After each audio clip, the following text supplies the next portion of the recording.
The fun continues here at the Reagan National Defense Forum. All of you can continue enjoying your lunch, except for the two gentlemen to my right. They need to work for their lunch. They just got their salad, and we'll see if we'll give them the rest of their meal. It is my distinct honor and pleasure to welcome the Chairman of the Armed Services Committee, Mac Thornberry, and the Ranking Member of the Armed Services Committee, Adam Smith. Great supporters of the forum, the Chairman of the Honorary Steering Committee, member of the Honorary Steering Committee, and we have the really unique opportunity today to have a little conversation to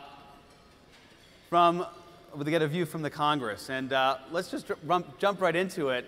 We had a fantastic speech, an interview with the Secretary of Defense, and kind of thinking about it, let's just pretend that was the Secretary's opening statement before the Armed Services Committee. Chairman, Ranking Member, what would be your first question to the Secretary after listening to his remarks?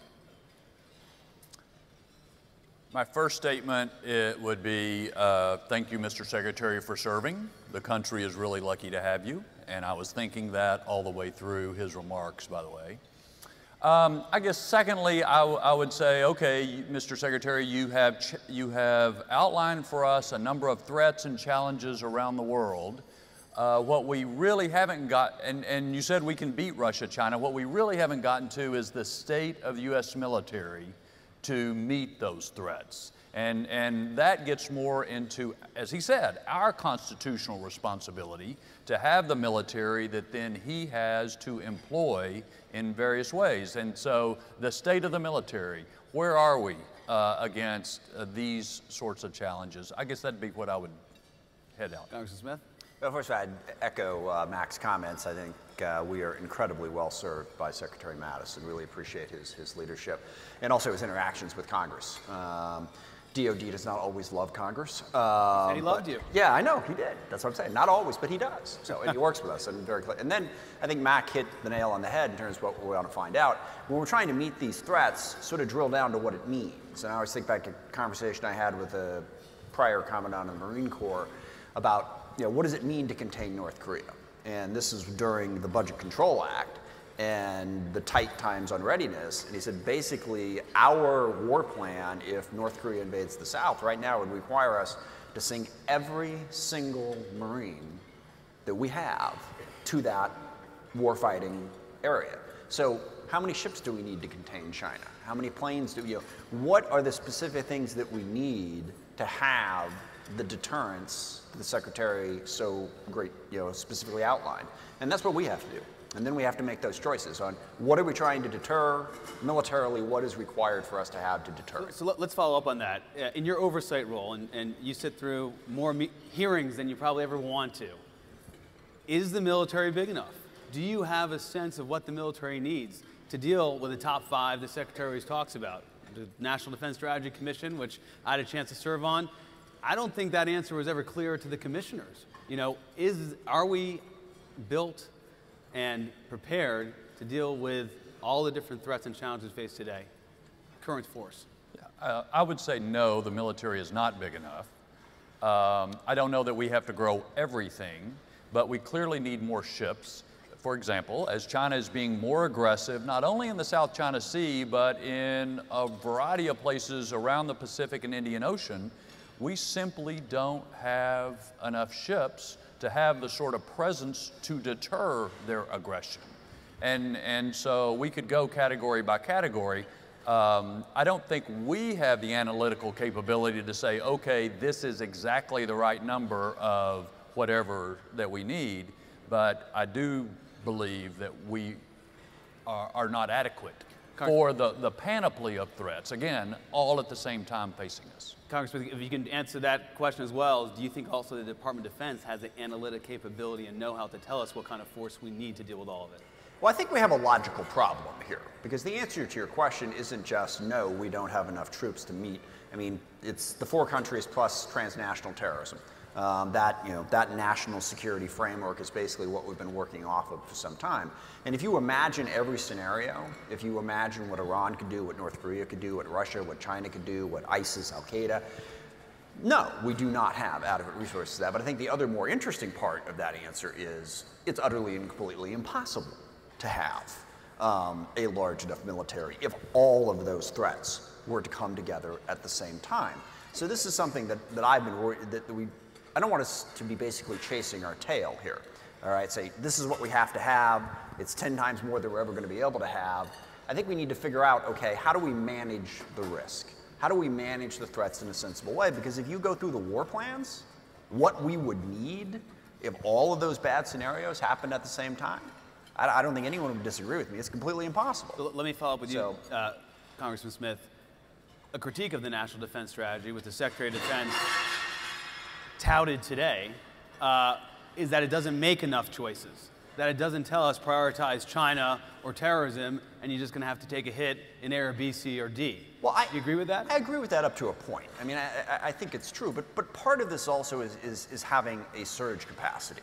You know, I always used to, how come we're never ready for an emergency? Well, because it's an emergency, all right? If we saw it coming, it wouldn't be called an emergency. We can't possibly be ready for all of this. And I don't think it really helps us to tip our hand and say, okay, Russia, we're going to give you a pass because we're more focused on China. I think we have to have enough to deter them, you know, and also have a surge capacity. You know, and certainly the North Korea story that the Secretary told is one I think we well know at this forum, about how we weren't ready. But the other part of that was we got ready like that. We did, in fact, surge and move forward. Now, what I'd like to see us do is not have a situation where we send a force that isn't prepared to fight that specific thing. And that's where I get worried that if we try to spread ourselves so thin that we've got to do everything, that nobody will be really prepared to do anything. So whatever it is we task them to do, make sure they're trained and equipped to do it. Now that's going to leave some overflow that we're not ready for right then, and that's where we've got to be ready to surge when it comes. So Chairman Thornberry, your op-ed has been touted a lot today, and it seems to be that the only choice people are willing to make here is to cut the budget but not to reduce the missions. And your argument, if I understood it, was the missions aren't changing, they're increasing. The resources have to kind of grow proportionally with that. Yeah, and just to go back for just a second, I think what we have seen in recent years was the missions did not increase. We expected those sailors on those destroyers to be on station ready to intercept a missile from North Korea. But because we didn't have enough destroyers and because they had to be ever vigilant, they didn't have time to do the training that they needed in how to run their consoles, and we had 2 tragic accidents where too many sailors died. So I think Adam's point is exactly right. If you spread yourself too thin, pretending that you are ready for everything, but you don't have the training, your equipment doesn't function and so forth, not only are you not going to be successful, you're not doing the right thing for the men and women who are putting their lives on the line. And so that fundamental duty to the men and women who serve, I think, is really one of the drivers of what you've seen over the last 2 years. If you're going to send somebody out on mission, they deserve to have the best that this country can provide. So I'm going to do my best Brett Baer here and do a little reaction to some of the global hotspots. But if you listen to the Secretary's remarks, it struck me that when he discussed China, it sounded emphasized more about cooperation than competition. Are we in a Cold War with China? Congressman Thornberry, Congressman Smith. Cold War described a particular relationship at a particular time. In some ways, China is more challenging because they are competing, challenging, threatening us on economic level as well as a number of other levels that the Russians really didn't, or the Soviets really didn't. So in some ways, I think this is a more difficult sort of challenge for our nation to deal with when we deal with China. No, we are not in a Cold War with China. They are a rising power. We are an existing power. We still have an economy that's nearly twice the size of theirs. We still have a vastly superior military. But they are going to grow and try to spread their influence. And I'll tell you, one of the biggest things is I look out over 50 years and say, what type of world are we going to have? One of the biggest decisive factors is, can we figure out how to peacefully coexist with China? If we can, we've got a lot more peaceful and prosperous world. And there's a lot of different ways to do that. Certainly a sufficient deterrent is part of it. But as the Secretary said, diplomacy is the first step. I think there is no reason why we can't find a way to work with China despite all the challenges. Talking about deterrence, it was notable the Secretary focused on Russia. Very strong words with respect to Putin. Yet, Russia doesn't seem to be deterred.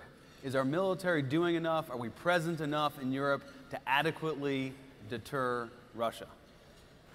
Well, it's not just about Europe, given what's happened in the last week. So that again goes to your initial question of, do you have enough force to adequately and credibly deter Russia? I think, obviously, for obvious reasons, it's much on the Secretary's mind. My guess is Putin is testing. This is a way that not only he, but Russians before him have used. You probe, you see what the reaction is. If nobody fusses too much, you can go another couple of steps. And so I think we are somewhat being tested here. And maybe it's a prelude to a bigger testing to come. We don't know. Yeah, I don't actually agree that they're not being deterred. They're not being completely deterred from everything. But His appetite's bigger. Yeah, right. They haven't invaded anybody recently, so we got that going for us.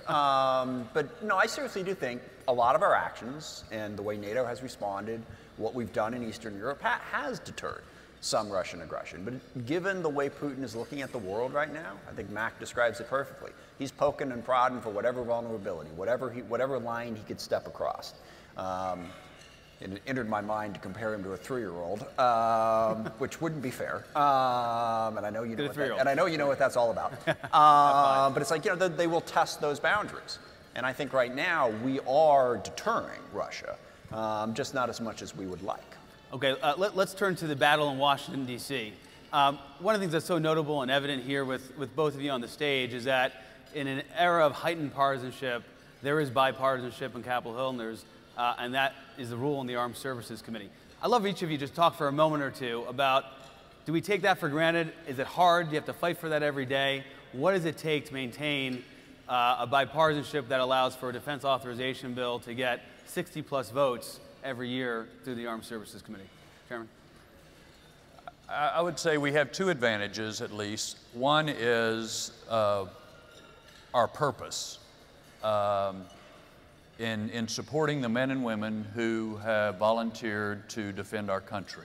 And because we try to keep that purpose in the forefront of our mind, it helps people overcome other differences. The second advantage we have is our nation has a tradition, a bipartisan tradition, certainly since the end of World War II, to support an approach to national security. And there have been, I don't mean to sugarcoat it, there have been significant differences on certain issues, and there are members of both parties who don't necessarily subscribe to this bipartisan consensus. But by and large, for the last 75 years, Republicans and Democrats have taken a similar approach to defending the country, and we are the beneficiaries of that tradition. And so I do think that plays a role as well. Adam and I have differences. We have certainly differences with some senators from time to time. Real enemy. Right. But again, we work our way through them because of that higher purpose, I think. Congressman? No, I would agree. I think it's two things. One, it starts with leadership. And I've been privileged to serve as ranking member under two chairmen, Buck McKeon and Mac. And they set the tone right from the very beginning that we're going to be bipartisan, we're going to get our bill done, and we're going to work together. And there were others who came before on both the chair and ranking position in the House and the Senate who had that focus. This is what we're going to do. And if you start from that premise, it helps. But second, it is not easy. And in a way that should give us comfort. I mean, this year was weird. I don't want to say it was easy this year, but I used to be able to say there has never been a year in all my time on the committee where there wasn't some point at which we said, we're not going to get a bill. We're just not going to get there. We can't solve this. This past year, we didn't actually have that moment, so I don't know what that means for the future. But there were always several moments throughout the process where we're like, all right, we're not going to agree. That's just the way it is. And then you find a way because of that leadership. Well, the other part of your question is I do think it's getting harder. So I've been on the committee 24 years, Adam, I guess 22. it is harder now because of the partisanship, because of the difficulties that our colleagues have on other committees, on other issues. There are stresses and strains, but I do think if we're committed to working together, if we remember what that higher purpose is, we can absolutely and will absolutely continue to try to approach these things not only in a bipartisan way, but in a nonpartisan way. And I do, if I may, I want to say a word about the Senate. Just remind you, we do have 5 senators in the room here. Okay. Well, I'll let them be the judge. We want them to come back to the Reagan Forum. I actually think we work better with the Senate. And again, it's not that we don't have disagreements. I think it was like 3 or 4 years ago at this forum, if you had seen the panel that John McCain and I served on, you would have walked out and said, well, those two guys are never talking to each other again. We call that highlight material. But we work very well together. And let me just say, we miss John McCain in a big way. And as much as I, argued with him in a wide variety of forums, I admired the man greatly. And we found a way to work together. So don't read too much into, if we get into an argument about something. That's politics, that's policy. But what makes our committee different is that fundamental core belief that Mac talked about. We got a bill to pass, we got a job to do. And we're not going to leave until we get it done. Whatever leads up to it, we're going to find a way to get along and make it work. I have two more minutes left. Quick prediction with that note on bipartisanship and leadership, and we hope both of you remain in that leadership role. Will we have over 60 votes, the overwhelming majority of the committee supporting the defense bill like we've seen in the past years? Do you anticipate that happening? The defense authorization bill, yes. Yes, absolutely. Congressional reform. At the beginning of every Congress, there's always people speculating on how we can reform the Congress, change the rules, improve on those before you. Earmarks. Congress going in and changing the president's budget request. Republicans ended that. Democrats in the House now will take the majority. Argument is Congress can't do earmarks and they're merely rubber stamping what the administration gives you. Valid critique, change we can anticipate, or will things remain the same? I'll start with Congressman Smith for obvious reasons. We've talked about this in caucus. And first of all, it has to be bipartisan if it's going to happen. It's not going to happen because bipartisan and bicameral. And in a just world, yes, we would have earmarks. It is our job as members of Congress to spend the tax money. We're not supposed to just take the president's budget. And then also, as someone pointed out, if we want to get money for a certain project, we now have to go to the executive branch, which gives them a fair amount of leverage over us. I think there should be the ability to earmark. Now, the way we used to do it was corrupt is a strong word. Although there was a member of Congress who I think's out of jail now, who basically just took bribes to put in earmarks in the appropriations process. Not good. In the tunes of millions of dollars, because the policy was not transparent. Now, we reformed the process several years ago so that it was transparent. All right, so that number one, if you were getting an earmark, you had to say who asked for it, and you couldn't ask for an earmark from a private industry. It had to be from public. It had to be transparent. It had to be voted on. It could not be airdropped, as the language goes, into a conference committee. It had to be transparent. And I think that is a very fair process that would better serve the country and better serve Congress. And I think it would be great if we were to make that change. I also think that there is a snowball's chance in hell of us making that change. Okay. Because I understand the politics of it. And, someone said the other day, we have to stop calling them earmarks because earmarks have a bad connotation. And they're right, but good luck with that. Because the press is going to call them earmarks for, ever. And politically, it's like asking us when we're going to get a pay raise again. Chairman Thornberry, anything to add on that? That's going to happen. No, we're not. We won't and we can't go back to abuses of the past. Maybe a trial period with very limited parameters, maybe a way to build confidence back. But it is frustrating, I will say, for us to hand Secretary Wilson a pot of money and say, here, go use this for military construction, rather than to suggest this base needs this base. Secretary doesn't look frustrated, though. She looks like she likes that. All right, last question, we'll wrap up. One of your colleagues, this is on the notion of reform in the Congress, wrote an article making the following proposal. I'd love to get your reaction to it. It says, One of the simplest ways to get members to burn more calories on their actual jobs would be to have committee members choose their own chairman. This would change the entire incentive structure in Congress. I don't know where Congressman Gallagher is, but I should be beaming at him. You think it's a good idea for members of the committee to elect the chairman of their committee, or should we leave it to the steering committees of the leadership? As a job as chairman, your duty is to the whole, not to just the members on your committee. On the other hand, I'll mention to Congressman Gallagher that we have not yet made committee assignments for the next Congress. And I do have a say in that, and that may play a role. Oh, man, he's so not getting on a panel next year. Congressman Smith?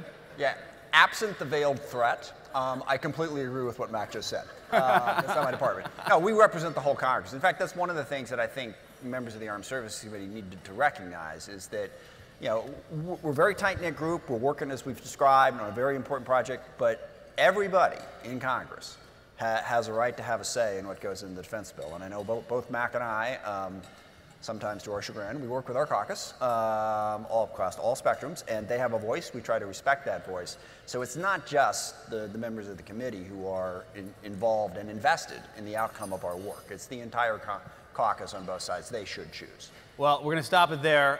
Please join me in thanking Chairman of the Armed Services Committee, Ranking Member of the Armed Services Committee for their leadership and participation today. Thank you. Thanks. Thanks, Roger.